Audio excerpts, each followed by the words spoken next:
Hey, Augusta Nation! Back to my favorite format of communication, the whiteboard here. And so, what Jeremy and I were doing, I think it was either last week or the week before last. We'll do this, maybe once a month, and just when we feel like we need to make sure we know how many budget hours for our team. And so, budget hours, by far the best way to organize your workflow as far as estimating and all that. Everyone in the Augusta Nation already knows that. But what it really does is it allows you to plan for purchasing equipment, how many people you need to hire, and things like that. So it might have been 2 weeks ago, Jeremy and I got on the whiteboard, and whatever CRM you use, you can most likely figure out how many budget hours that you are doing and categorize those in services for mowing, shrub trimming, and project-based work. So that's what we did. We felt like we probably needed to hire somebody, and so we went and did the math for it, and I'll show you how we organized it here. So we got project-based work, and so we got a couple team members that are comfortable with that we rotate through. So we've got 2 trucks and 2 team members with that, and we'll probably, for some jobs, we'll have 2 team members on a truck. So we've got that, and then we are booked out. We use Team Up for their calendar feature to see all the projects, put all the notes on there.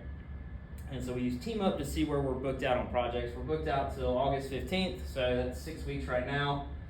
And then we have 1 truck that goes and does shrubs, and usually it'll have 2 team members on there. It's almost full, and then so we rotate.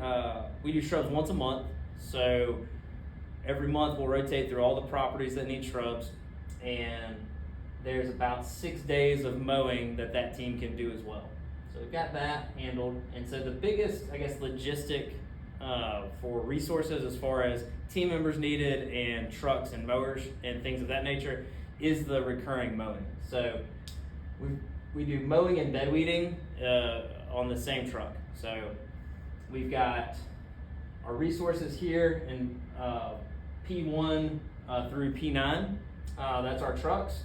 And then we've got our team members over here. Our list of team members before, when we were first doing this, we had 11, and we were trying to decide whether we needed to add 12. So we had our trucks lined up here that do mowing, and then our team members that we had positioned for the mow routes. So we had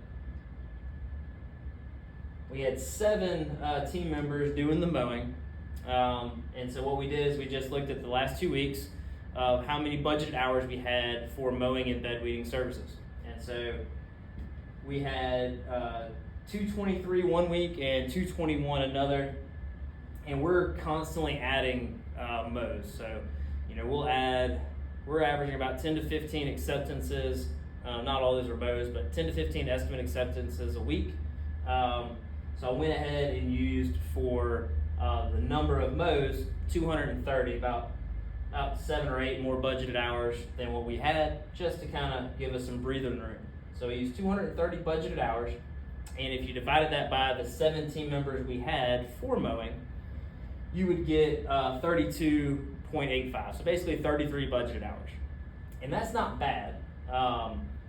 Another thing that we've learned as far as coming to Augusta and scaling to where we've got 10 plus team members is that you cannot account for your team showing up every day. And we've got a great team, and everybody that we have wants to show up to work, but even with that, you've got things that happen: deaths, you got weather, equipment failure, you got 20-year-old trucks, sometimes they break down, you've got all kinds of things that can happen. People can get sick, you got vacations to think about, all kinds of stuff.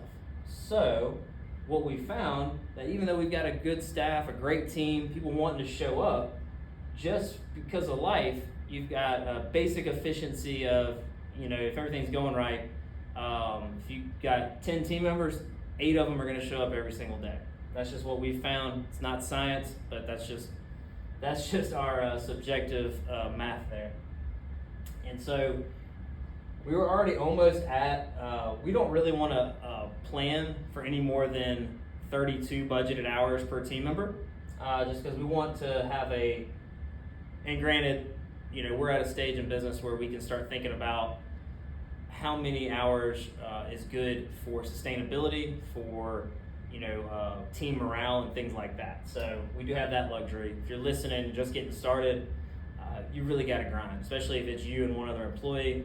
You don't really, a lot of times you won't have that luxury, depending on where you are budget-wise for buying new trucks and things like that. So keep that in mind whenever you're listening to this. Some of it doesn't apply when you're just getting started. So I know when we just got started, I remember having a meeting with my team. Jeremy was the only one still here, maybe Matthew. And I said, I had a meeting, it's when we were hourly. And I was like, look guys, if y'all aren't willing to put in 60 hours a week, just let me know. No worries, no hard feelings, but that's what I need. And that is what I needed at that time. And a lot has changed thanks to Augusta.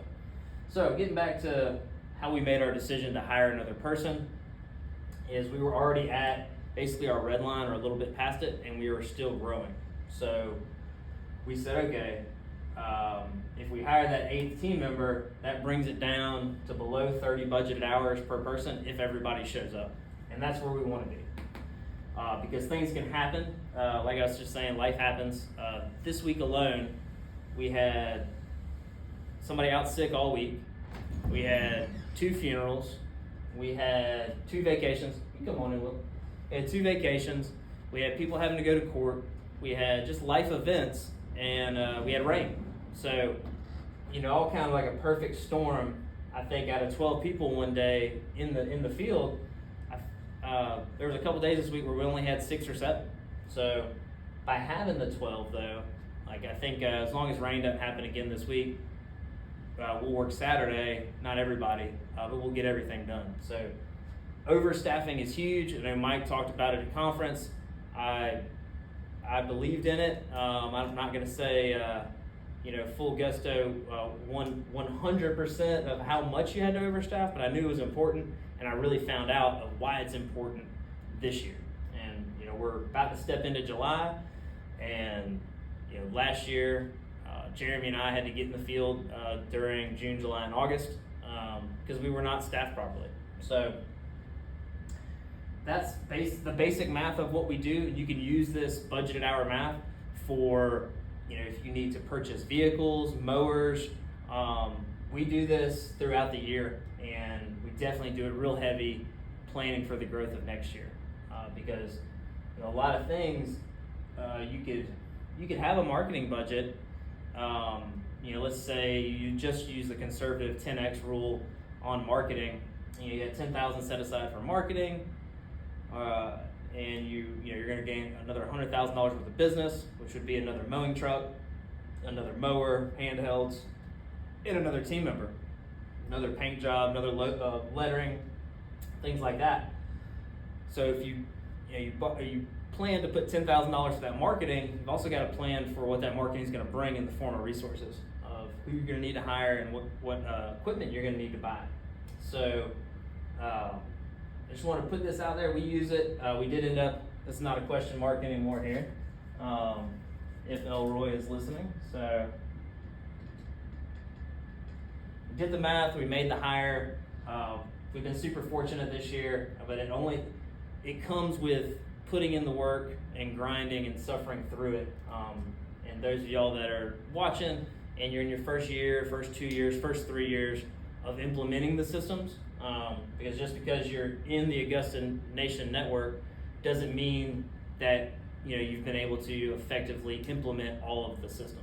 So if you're implementing all the systems, following the steps that Mike has, it does get easier.